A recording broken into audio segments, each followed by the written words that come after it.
ये दरअसल डायन है ये। विक्रम, बाबूजी, इसने आप दोनों पर जादू टोना किया। बाबूजी, वो जो टेंडर है ना, कॉन्ट्रैक्ट, वो मेरे हाथ से इसकी वजह से किया है।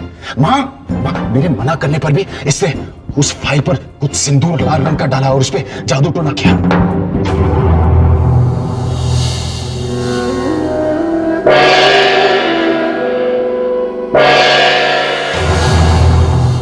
देखो कैसे देख रही है। देखो बाबूजी। नहीं माँ जी, ये झूठ है, मैंने ऐसा कुछ नहीं किया। बाबूजी, भांडा फूट गया, झूठ बोल रही है क्योंकि पकड़ी गई। बाबूजी, इसे घर से बाहर निकाल देना चाहिए। मैं कहता हूँ कि छोड़ दो। बाबूजी क्या कह रहे हैं? बहुत सुन ली हमने। हर चीज की भी एक हद होती है। वही तो मैं कह रहा हूँ बाबूजी, हर चीज की हद होती है। ये आज क्या हो गया तुम्हें? ये कैसे बातें कर रहे हैं तुम? मती मारी गई है इसकी। एक बात कान खोल कर सुनो। अगर तुमने बहू को आइंदा हाथ लगाया तो मैं तुम्हें इस घर से बाहर निकाल दूंगा।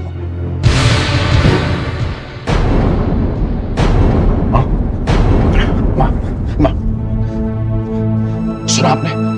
ये जादू टोना नहीं तो और क्या है? अपने खुद के सगे बेटे को एक पराई औरत के लिए घर के बाहर निकालने वाले हैं। माँ, मेरा कुछ हक बनता है यहाँ पे कि नहीं?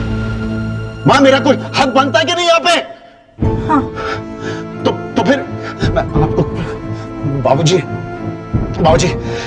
देखो, माँ ने भी कहा है मेरा हक बनता है यहाँ पे। और अगर कोई मेरा हक छीनने की कोशिश, अगर तुम मेरा हक छीनने की कोशिश करोगी, अगर ये मेरा हक छीनने की कोशिश करेगी, मैं तुम्हें जान से मार दूंगा।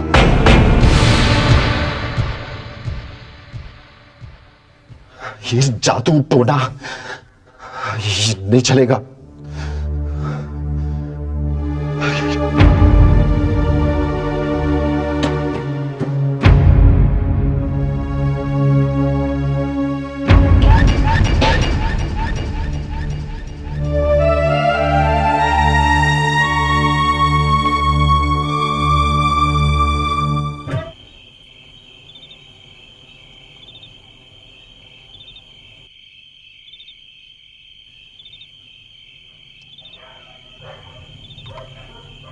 लीजिए बाबूजी, आपकी दवाई।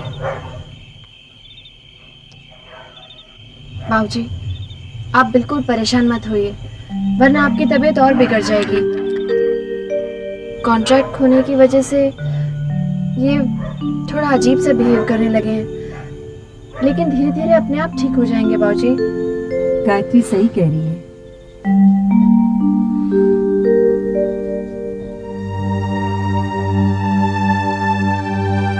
क्या सोच रहे हैं आप? मैंने एक फैसला किया है रेवती। कैसा फैसला? मैं अपनी बिजनेस की बागडोर गायत्री के हाथ में सौंप देना चाहता हूं।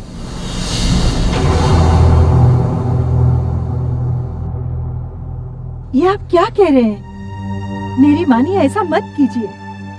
इस पे गायत्री और विक्रम में दरार पड़ जाएगी। बाबूजी, माँ जी एकदम ठीक कह रही हैं। इस तरह तो बात और भी बिगड़ सकती है। बेटी, जितनी बात बिगड़नी थी बिगड़ चुकी है। ये फैसला मैंने बड़ा सोच विचार के किया है। विक्रम की जिद पैसा है। वो पैसे को अपनी ताकत समझता है। अगर मैं पैसे की ताकत उससे छीन कर गायत्री के हाथ में दे दूं तो विक्रम कमजोर पड़ जाएगा।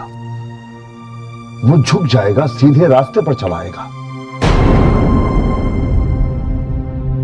और शायद उस वक्त सब लोग गायत्री की इज्जत करने लगे। बोलो बेटी, तुम्हारा क्या फैसला है? क्या तुम मेरे तमाम बिजनेस की जिम्मेदारी अपने हाथों में लेने के लिए तैयार हो या नहीं?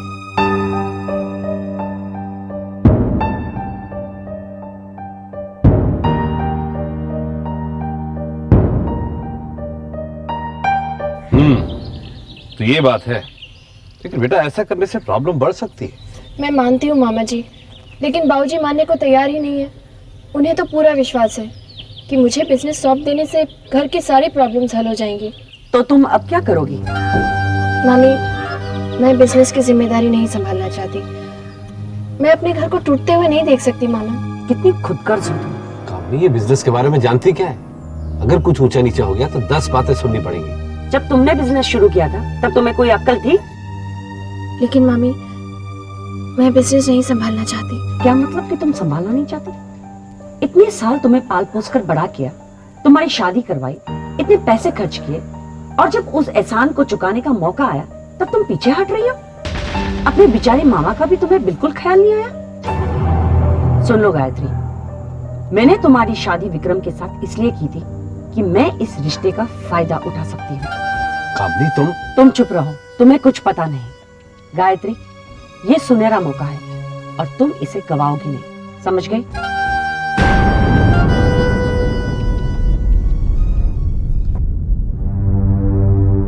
कितनी खुदगर्ज हो तुम। अपने बेचारे मामा का भी तुम्हें बिल्कुल ख्याल नहीं आया।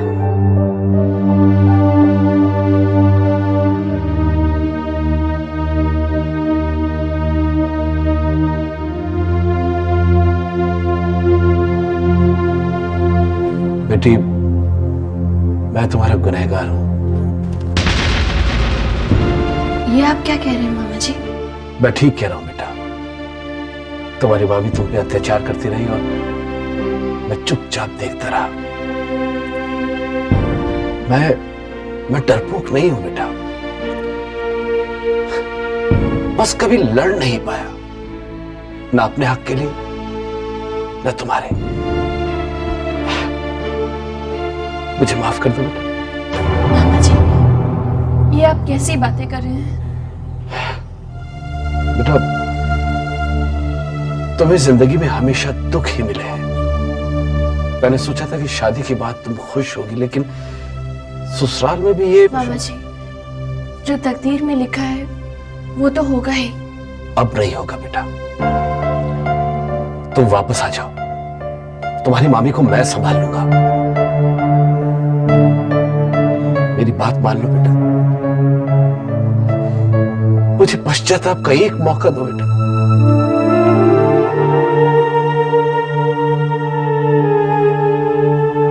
क्या सोच रही हो बेटे?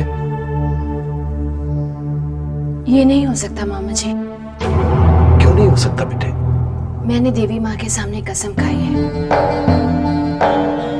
विक्रम भले ही मुझे अपनी पत्नी न माने, मैं फिर भी अपना धर्म निभाऊंगी। वो चाहे माँ जी और बाबूजी को कितने भी दुख दें, मैं फिर भी उन्हें बदलने की कोशिश करूंगी। बेटे, अगर ऐसी बात है तो तुम कैलाश नाथ जी के बिजनेस की जिम्मेदारी लेने से इनकार नहीं कर सकती। अगर तुमने बाबूजी की बात मानने से इनकार कर दिया तो तुम्हारी देवी माँ को दी हुई कसम टूटती है।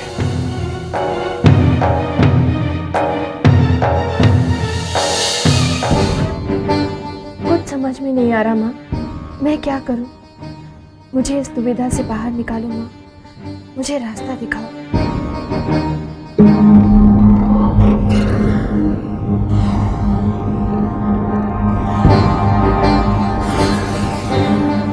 क्या बात है गायत्री, बहुत परेशान लग रही हो?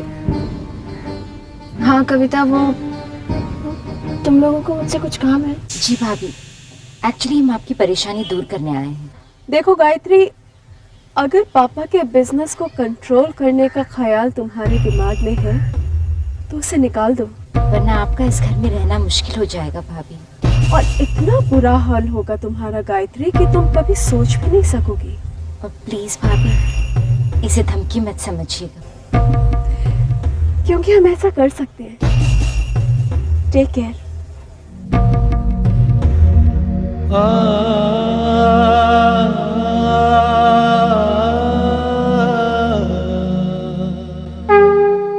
माँ, ये तुमने मुझे किस धर्म संकट में डाल दिया? सास ससुर के रूप में माँ बाबूजी ने माता पिता का प्यार दिया।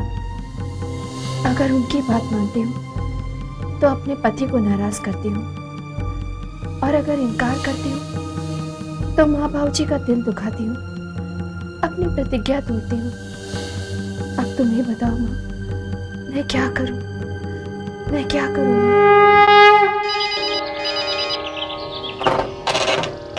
हेलो गुरुजी, मैं कैलाश नाथ बोल रहा हूँ। नमस्कार कैलाश नाथ जी, कैसे हैं आप? मैं पूछ रहा था कि आपने गायत्री की जन्म पत्री बनाई? दरअसल गायत्री की जन्म पत्री बनाने के लिए मुझे समय नहीं मिला। कोई बात नहीं, जैसे ही गायत्री की जन्म पत्री बने मुझे सूचना अवश्य दीजिएगा। जी अवश्य। नमस्कार। गुरुजी,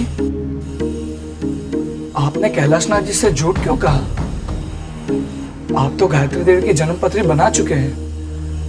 बालक, गायत्री की जन्म पत्री बना चुका हूं और उसे विक्रम की जन्म पत्री के साथ मिला भी चुका हूं। मेरी भविष्यवाणी सत्य है। अब गायत्री के जन्म पत्री के अनुसार उसकी मृत्यु अब दूर नहीं है।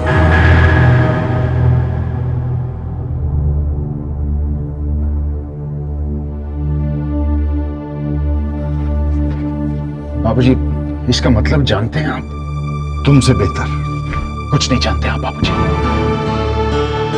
गायत्री ने आपको अपने बस में कर लिया है। मां, प्लीज बाबूजी को समझाओ, इस पे दस्तखत करने का मतलब क्या है? गायत्री हम पर राज करेगी, उंगलियों पे नचाएगी हमें। अरे तुम लोग कुछ बोलते क्यों नहीं? पापा प्लीज, आप क्यों खामखा भाभी को हम पर लाद रहे हैं? पापा यू कैन डू दिस। अगर आपने ऐसा किया तो हम सब घर छोड़कर चले जाएंगे। जैसी तुम लोगों की मर्जी। बाबूजी आप समझते क्यों नहीं? गायत्री हमारे परिवार में एक खास मकसद से आई है। वो हम सब में फूट डालना चाहती है, हम सबको बर्बाद करना चाहती है।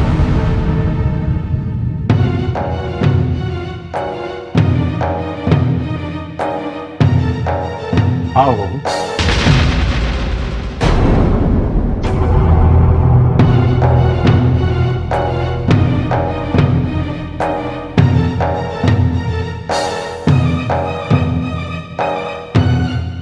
बहू, अब तुम्हारा फैसला।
आओ।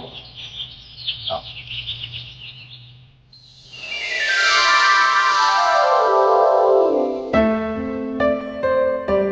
आओ।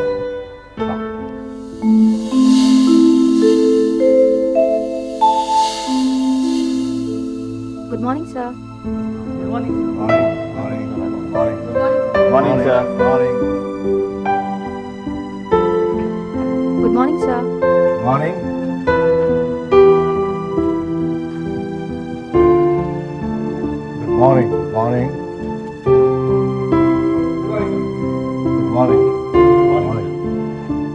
पांडे, ये मेरी बहू है। आज से इस ऑफिस का चार्ज ये संभालेंगे। बेटी, बाकी लोगों से बाद में मिल लेना, पहले तुम्हें तुम्हारा कैबिन दिखा दूं जहां तुम्हें बैठना है। जी बाबूजी। कम।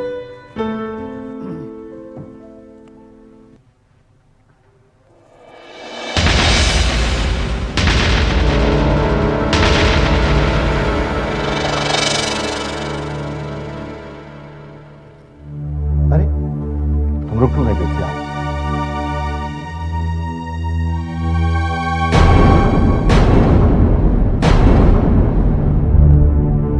बाबूजी वो आओ बेटी, आज से ये कमरा तुम्हारा है और तुम वहां बैठोगी। आओ।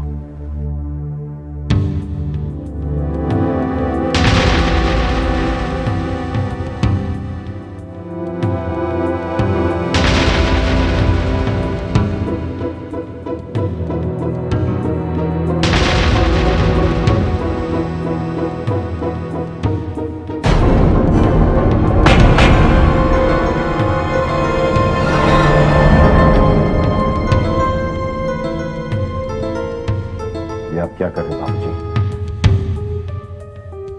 आप इसे मेरे कमरे में कैसे बैठा सकते हैं? बहू, इस कमरे को मैंने अपने हाथों से डिजाइन किया है, किसी को बदलने नहीं दिया। अगर तुम चाहो तो इसे बदल सकते हो।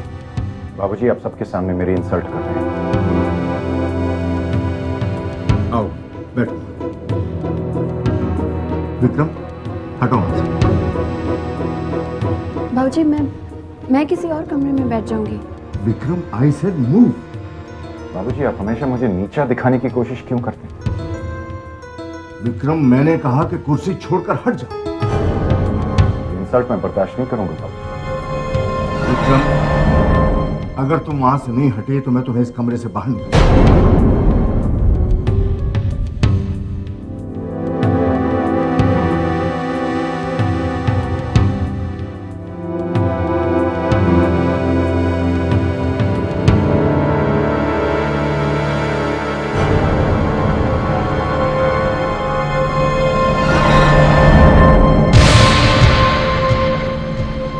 बाबूजी, उन्हें इस तरह से कमरे से बाहर निकालना जरूरी था क्या? बहू, ये ऑफिस है। इस कमरे में वही बैठेगा जो इस बिजनेस को ईमानदारी से अच्छी तरह से चलाएगा। चल। इस कुर्सी पर बैठकर तुम्हें बड़े बड़े फैसले करने हैं। चिंता मत करो, हर कदम में मैं तुम्हारे साथ हूं। लेकिन एक बात का ख्याल रखना बेटी, इस बिजनेस को मैंने बड़ी मेहनत से, बड़ी ईमानदारी से बनाया है। मुझे विश्वास है कि तुम इस बात को ख्याल